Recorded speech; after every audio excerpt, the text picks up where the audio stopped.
नुमान साहब, आज की बात करें तो आज प्री मैच जो कॉन्फ्रेंसेस हो रही थी सूर्या कुमार यादव ने भी की है, लेकिन जो पाकिस्तान की टीम को और कप्तान को फिर रोक दिया गया है इस प्री मैच कॉन्फ्रेंस से। क्यों कतरा रहे हैं हम मीडिया का सामना करने से? हम कतरा नहीं रहे जी। अगर आप मेरे से सच सुनने की हिम्मत रखते हैं तो हमने किया हुआ ब्लंडर और हम्म। हमने बहुत मिस हैंडल किया है इसको। जो ये सारी सिचुएशन हुई तो उसमें नंबर वन जो बहुत इंपॉर्टेंट चीज़ ये थी कि एंडी पाइक्रॉफ्ट जो है वो मैच रेफरी था आईसीसी का। और आईसीसी के आप में लगते हैं कोड ऑफ कॉन्डक्ट लगता है, जो शेकिंग ऑफ द हैंड है या नहीं हम्म। करना वो कहीं पे भी मेंशन्ड नहीं है आईसीसी के कोड में। ये जो कोड इसको डील करते हैं वो 2.1.1 है, 2.1.2 है और 2.4 है। और उनमें कहीं पे भी ये मेंशन नहीं। हम्म। हाँ, उनमें ये जरूर मेंशन है कि failure to maintain the spirit atmosphere of the game. उसके बाद है कि failure to withhold the spirit of the game. और उसके बाद है नॉट टू डीमीन या अपना जो है ऑपोजिशन के साथ बिहेवियर आपका जो है अगर ठीक नहीं है।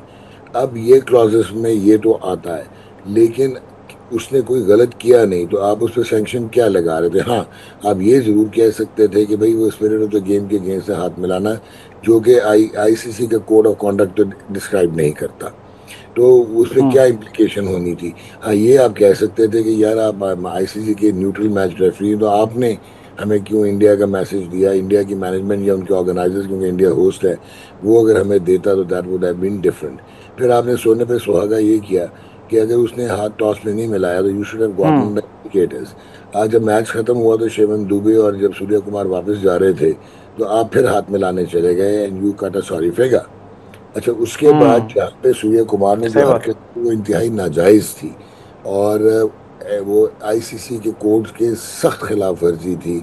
और क्योंकि आईसीसी के कोड जो है ये 2.4 जो मैं बिल्कुल। बोल रहा था डिस्प्ले करना, वो बड़ा क्लियरली कहता है कि आप जो है ना, ना रेशियल ना रिलीजियस और ना जो है पॉलिटिकल बात कर सकते हैं। उसने तो पूरा जलसा बना दिया बीजेपी का। अब अनफॉर्चुनेटली आपके इतना एक्सपीरियंस मैनेजर भी थे जो कि एक्स चीफ सेक्रेटरी पंजाब रहे हुए हैं, डीएमजी ग्रुप के धांसू किस्म के फेडरल सेक्रेटरी थे। ही शुड हैव नोन कि कौन कौन से क्लॉजेस इंप्लीमेंट होते थे। अब ये ज़रा गौर से सुनिएगा, अगर ये 2.4 को यूज़ करते तो उसमें एक्चुअली जो सूर्या कुमार ने किया हम्म। उसको बोर्ड से परमिशन लेनी थी। चले, हमने मान लिया उसने ले ली, लेकिन आईसीसी से परमिशन लेनी थी।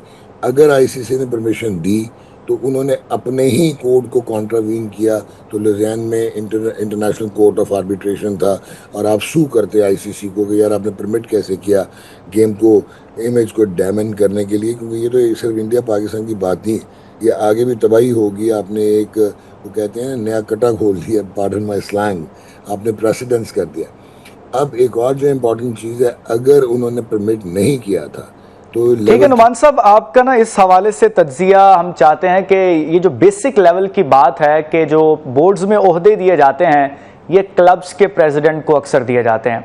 जो रीजन से खेलने वाला बच्चा है जो मेहनत करके ऊपर आता है, उसकी बजाय एकेडमीज के बच्चे जो हैं, एकेडमीज के प्लेयर्स जो हैं वो पिक होके आगे आते हैं।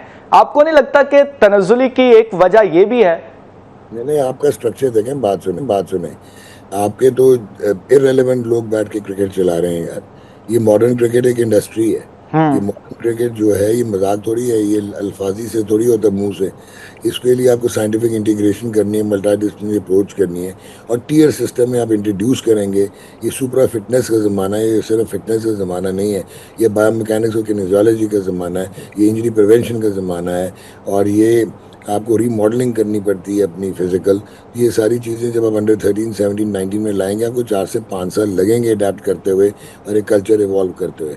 आपके तो क्रिकेट बोर्ड को अभी तक ये नहीं पता कि कायद आज़म ट्रॉफी की इंपॉर्टेंस क्या है, चैंपियंस वो क्या थे। वो चैंपियंस लीग होगी जी और आपने वो बड़े रख लिए थे मेंटोर्स, 18,000 18,000 पे, वो कहाँ गए साल 1.5 साल सैलरी लेने के बाद?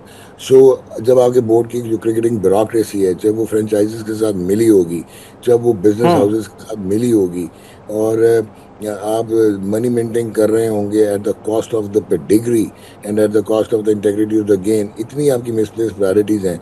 18 बिलियन आपने लगा दिया स्टेडियम बनाने में, ऑपरेशनल सिस्टम आप लेके आए नहीं मॉडर्न क्रिकेट का। कराची का 8 बिलियन आपने लगाया, और कराची जो है वहाँ पे 18 मैचेस अभी अगले 3 महीने में होने हैं और एक भी स्केड्यूल्ड नहीं है। ये हालत है आपकी। सो बिल्कुल। लड़कों ने कहाँ से डेवलप होना, क्लब क्रिकेट ख़त्म हो गई है और मेरिट है नहीं, कबीला सिस्टम चलता है। लड़के जो है वो स्किल्ड ही नहीं है। आपकी टेस्ट टीम दो टांगों पे नहीं खड़ी हो सकती आजकल के दौर में। आप वनडे खेलने से कितराते हैं। आपने वेस्ट इंडीज जी जाके ठीक है दिनमान साहब, जहां जब पावर प्ले की बात हो रही है तो ये साइम अयूब की हम बात अगर करें, साइम अयूब से बहुत तवक्कुआत थी कि साइम अयूब जो है वो स्टार्ट अच्छा फराहम करेगा, लेकिन अभी तक तो वो खाता खोलने में भी कामयाब नहीं हो सके। क्या कहेंगे? देखें, साइम अयूब एक बहुत ही टैलेंटेड प्लेयर है। यस, पाथवे से आया हुआ है, बिल्कुल ठीक है। बहुत टैलेंट है, बिल्कुल ठीक है। लेकिन 44 T20 इंटरनेशनल में 19.5 की एवरेज है और सिर्फ 4 50 है। इसका मतलब ये है कि अगर आप में स्किल है और उसके और फिट भी हैं आप, क्योंकि बॉलिंग वो बहुत अच्छी कर रहा है, तो आप वो प्योरली बॉलिंग की बेसिस पे भी खेल जाता है। लेकिन अनफॉर्चुनेटली अगर वो रन नहीं कर पा रहा, तो ये टीम मैनेजमेंट का भी बहुत कसूर है कि they are letting him take his place for granted. और दिस इज़ अनफॉर्चुनेट कि उसके एटीट्यूड के इशू हैं, ना कि उसके स्किल के इशू हैं। तो ये तो आपके हेड कोच पे आता है मलबा, और टीम मैनेजमेंट और कप्तान पे, कि उसको कहें कि यार how can you take it for granted, अब हम तुम्हें बाहर कर देंगे। So that is important.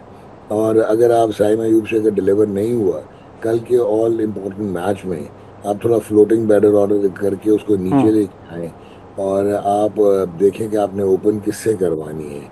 Fakhar Zaman भी ओपन कर सकता है साहबजादा फरहान के साथ, so that could be important. और आप इसको बॉलिंग पॉइंट ऑफ व्यू से ज़रूर खिलाएं, because he is the one who can again change the game with his bowling purely. लेकिन he has been a disappointment in T20 cricket, in test cricket. ये सिर्फ perform किया हुआ है इसने ऑस्ट्रेलिया में, साउथ अफ्रीका में, that was in one day internationals. अगर पावर प्ले के बाद मिडल ओवर्स की बात करें तो पाकिस्तान ने पिछले मैचेस में महज 36 रन्स बनाए हैं, इससे ज़्यादा नहीं बनाए। अब क्या देख रहे हैं कि मिडल ओवर्स में भी क्या चेंजिंग करने की ज़रूरत है, या तो क्योंकि स्ट्राइक भी हम रोटेट नहीं कर रहे। इसके अलावा आप क्या समझते हैं पॉलिसी क्या होनी चाहिए इस मैच में? देखें, अगर आप स्ट्राइक रोटेट नहीं करेंगे तो फंस जाएंगे। कुलदीप यादव तो आपको हिलने नहीं देगा, ठीक है ना। Now this is catch 22। अब आपके पास लड़के तो यही हैं जो आपने खिलाने हैं। प्रॉबेबली जो मैं समझता हूँ कि मोहम्मद हारिस तो एक्चुअली सिलेक्शन ही गलत है T20 की। He is basically one dimensional batsman है, और वो स्लॉगिंग करता है rather than power hitting. Defence है नहीं, यही प्रॉब्लम आती है। तो सलमान अली आगा को देखना पड़ेगा कि शायद हसन नवाज को एक गैम्बल करें और उसको ऊपर खिलाएं। यानी कि रिक्वायरमेंट होगी कि 4 पे अगर हसन नवाज खेलता है और Salman Ali Agha further slip down होता है, तो शायद ये एक अपॉर्चुनिटी बन सकती है आपकी। अदरवाइज मसाइल तो हैं आपके मिडल ऑर्डर के भी।